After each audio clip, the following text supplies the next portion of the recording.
Hola, ¿qué tal? Soy Macarana. Bienvenidas, bienvenidos y bienvenides a Disidente, la igualdad no tiene género. La programación especial para conmemorar el mes del orgullo LGBT+, por TV WAP, la imagen de la universidad.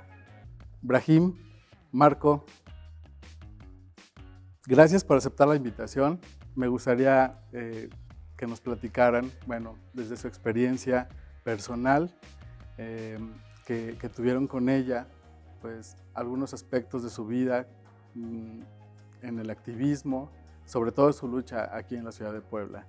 Me gustaría empezar con esta pregunta de cómo fue la vida de Agnes antes de todo lo que conocemos. Híjole, ¿cómo fue la vida de Agnes antes de todo lo que conocemos? Pues creo que era una vida muy interesante, muy intensa, ¿no? Agnes tenía una vida muy intensa, era muy amiguera, conectaba con la gente muy rápido, le entraba a muchas cosas, ¿no? Y tenía una sed también de saber, de conocimiento muy fuerte, que eso a veces se nos olvida mucho, ¿no? Pero Agnes era una académica también, era una psicóloga que trabajó mucho en términos de su propia investigación que tenía que ver con las neurociencias y las identidades trans, y que bueno, por ahí esa parte falta rescatarla todavía, ¿no? Ah, sí. Esa parte del trabajo de Agnes. Y sobre todo creo que Agnes era, pues era una mujer llena de vida, de energía y de buena onda, o sea, donde entrara era como no podía pasar desapercibida nunca, ¿no? Pero donde tú la vieras siempre había una buena onda, una vibra bien linda. Bien. ¿Y tú, Marco? Sí, justo eso. Agnes entraba a un espacio y lo transformaba, ¿no? O sea, esa capacidad de transformarse a sí misma la contagiaba, ¿no? Entonces, el ambiente podía estar súper serio, llegaba Agnes y era totalmente diferente en un ratito y no te dabas cuenta. Que esa era la parte seductora de Agnes, ¿no? Esa parte fácil de entrar que refiere Brahim. Era una cosa que además contrastaba con otra característica de Agnes, que era sumamente franca, ¿no? Era súper claridosa, era honestísima. Y eso a veces caía mal, ¿no? También, pues, en algunos corazones, pues, no cabía como esta cosa de la confrontación, porque Agnes era muy confrontativa también cuando se dirigía contigo, incluso en el aspecto más íntimo de la amistad. Ella no reparaba, pues, en distinguir lo más íntimo de lo más público, pues, y eso, como finalmente le pudo haber ganado como algunas como cosas feas por ahí, malas vibras, pero en general yo creo que, y coincido mucho con Brahim, era una persona que en la mayoría de sus relaciones era como muy exitosa, ¿no? En lo que quería conseguir de la relación que entablaba contigo, porque siempre fue muy consciente de cómo se llevaba con las personas también y para qué, ¿no?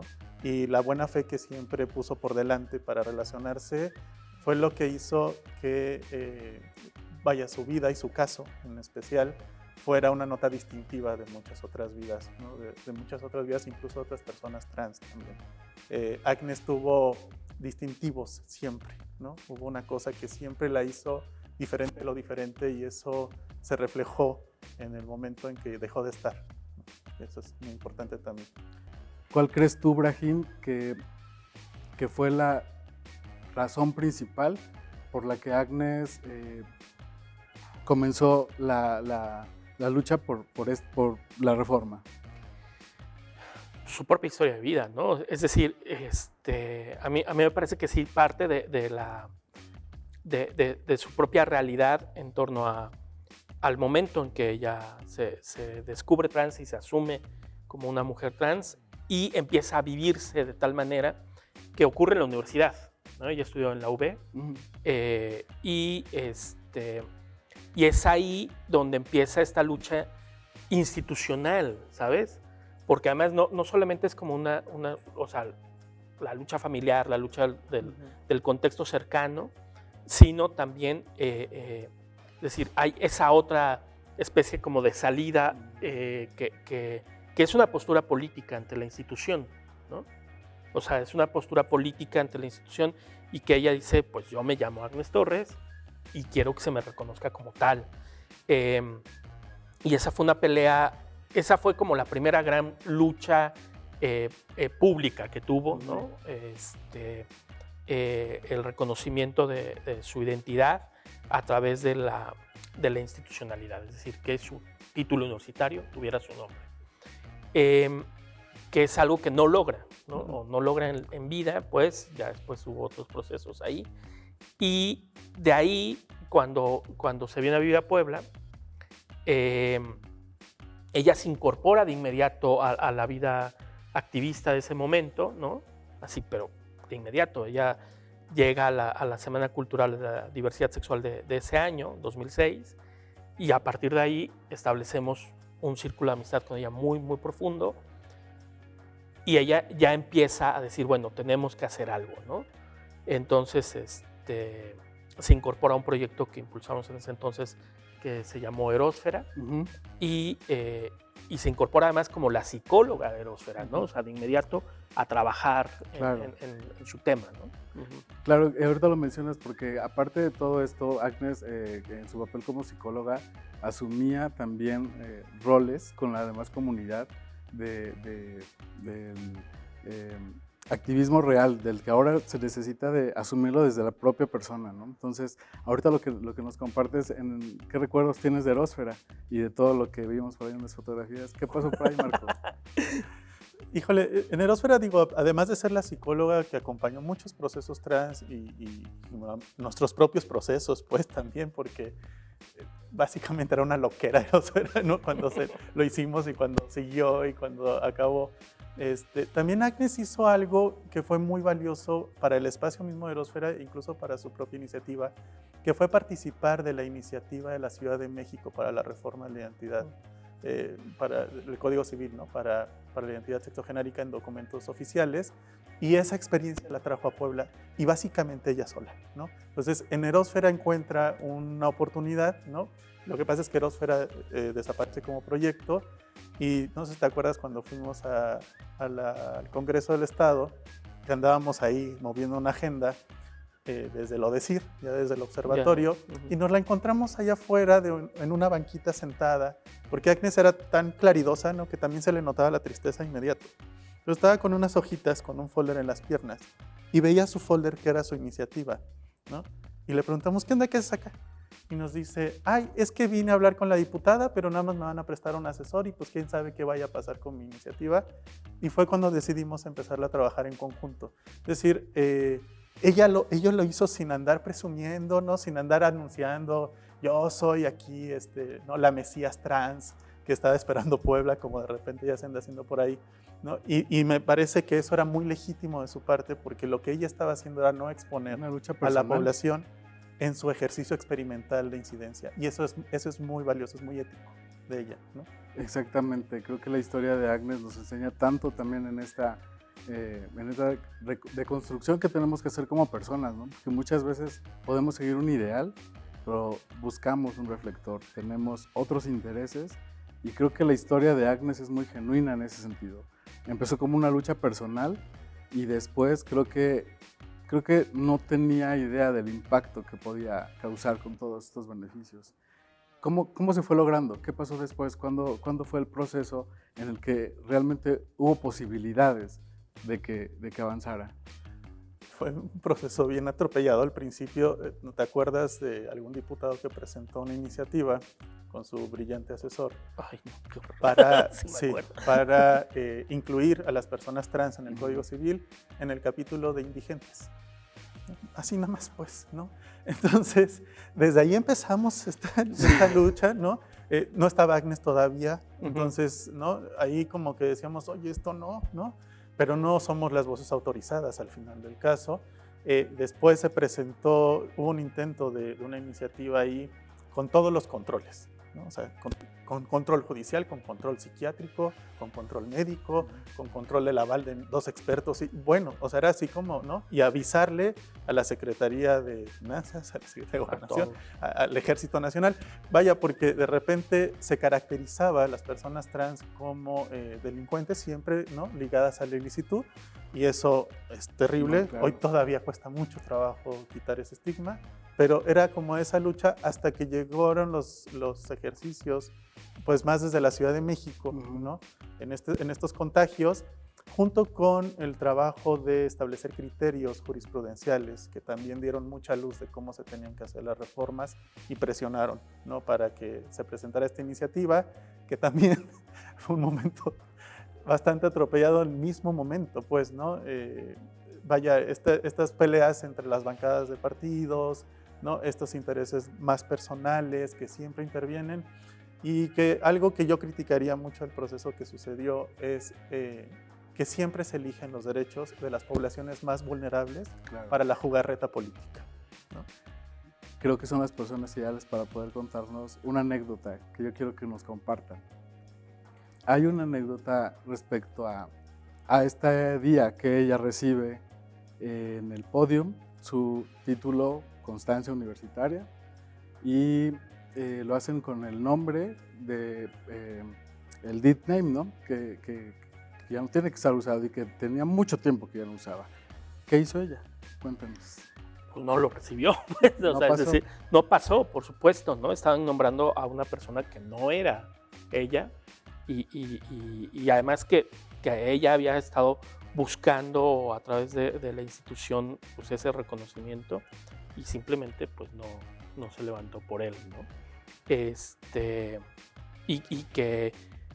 se negó a recibirlo, además. O sea, es decir, el tema del título fue un tema que estuvo muy presente durante su vida, porque ella buscaba que sí tuviera su nombre. Claro. Y esa lucha sí no alcanzó a ganarla, ¿no? Esa sí no.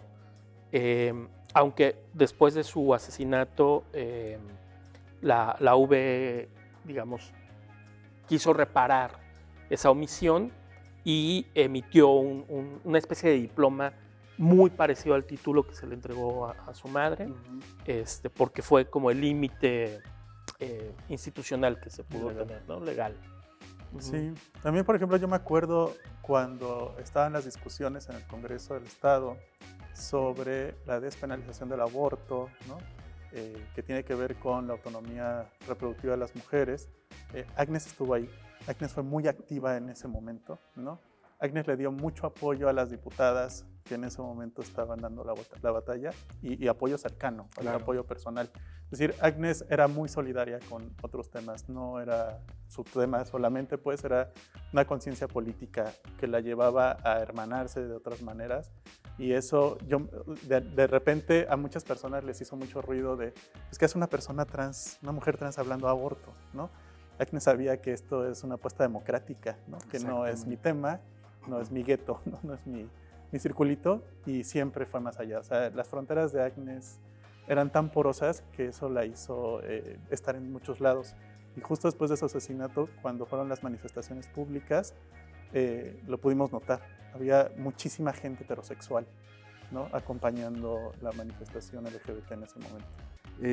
A mí me gustaría que me contaran un poquito respecto a la ley como tal. Sé que es una reforma y que busca esto, ¿no? Obviamente lograr lo que para ella era una lucha interna, que era lograr la identidad sexogenérica. ¿En qué momento se encuentra ahorita? ¿De qué va directamente esta reforma? Cuéntenos un poco de ello. Sí, la ley Agnes Torres, pues, que es esta reforma al Código Civil, hoy declarativamente ya reconoce que las personas pueden cambiar su nombre y su género en las actas de nacimiento, ¿no? Con la identidad autopercibida. Eso es un gran paso, pues esa es la parte del reconocimiento. Lo que no sucedió es que no se garantizó ese derecho, ¿no? O sea, no se estableció un procedimiento para que pudiera ser algo accesible, todavía no hay acceso. Se hizo una publicación por ahí en el periódico oficial, pero tiene que ver con un tema de salud, no tiene que ver con específicamente, y del monto que se va a cobrar, ¿no? Ya se publicó el monto, que es importantísimo publicarlo, parece ser, claro, pero no se ha publicado el lineamiento a través del cual las personas puedan ir al registro civil hoy y cambiar sus actas. Se la debemos todavía, ¿no? Todavía es una deuda que no, sí, claro, que está pendiente. Y hay otro tema que también trae Agnes en la cabeza, que estaba esperando que sucediera lo primero para pasar después, que es el asunto de garantizar la salud sexual y reproductiva de las personas transgénero y transexuales en el estado de Puebla, y que nos parece que es otro tema muy pendiente en la agenda, muy urgente. La salud es un asunto de todos los días para todas las personas, y las personas trans siguen excluidas en los sistemas de salud, que siguen sin ser sensibles y sin ser incluyentes a esta diversidad. Y bueno, ahí hay como otro pendiente, ¿no? Que es mucho la crítica que se ha recibido desde otros países, incluso a la reforma de Agnes, porque Agnes pasó a un montón de países. ¿Te acuerdas cuando nos dijeron, es que el hashtag Agnes Torres llegó a Israel? Y bueno, estamos tan metidos aquí en la dinámica local de que si las reformas, que si los casos, que si no nos dimos cuenta cuando Agnes llegó a visitarlos por allá, ¿no? Y la verdad es que resulta que sus notas siguen siendo tomadas por la academia, por los grupos de activismo de otros países, y bueno, también han criticado mucho lo que sucedió. Esperamos que ya próximamente haya un anuncio ahí de una reglamentación que se tiene que aprobar antes de que termine este mes para que pueda haber acceso por parte del Ejecutivo del Estado, ¿no? Que ya le toca a él por cómo quedó diseñada la reforma. ¿Nos lo pudimos haber ahorrado? Sí, pero bueno, siempre nos gusta burocratizar todo para hacer más difícil el acceso a los derechos. Parece que es como manda, pero bueno, otra vez eso. Y a mí lo que me ha gustado mucho de este proceso también es que la representación política ha surgido desde la propia población de maneras importantes. Ok, creo que toda la controversia que causó toda esta ley y todos estos puntos que nos estás mencionando, en su momento que los vivimos, y que era un tema que colocó a Puebla, no solamente en el ojo nacional, sino que también se tocó el tema en muchos lugares, porque Agnes tenía eso, ¿no? O sea, sabía dónde quería llegar, y bueno, se logró. Aún falta un proceso, pero ¿qué crees tú, Brahim, cuál es el reto a seguir respecto a la ley Agnes y que tenga que conocer la nueva generación? Creo que primero lo importante, y hablándole como a la gente de la UNI, es entender que estos son procesos históricos, ¿no? Y que los procesos históricos además son procesos colectivos. Exacto. Es decir, que hay gente como Agnes que encabeza, que lidera, que abre brecha. Por supuesto, pues eso siempre va a existir, ¿no? Pero que hay una enorme participación de la gente. Y creo que algo que tenemos que tener muy claro en este momento de la historia, en este país, es que estas no son batallas ganadas. Son batallas que se siguen dando, que generan avances, pero que hay que seguir consolidando la agenda de derechos humanos. ¿No? La enorme agenda de derechos humanos, es decir, la idea de un país igualitario realmente, y que en cualquier momento estas cosas se echan para atrás, ¿no? Claro. Eso también hay que tener muy claro. Entonces, por eso hay que defender la institucionalidad de estos avances.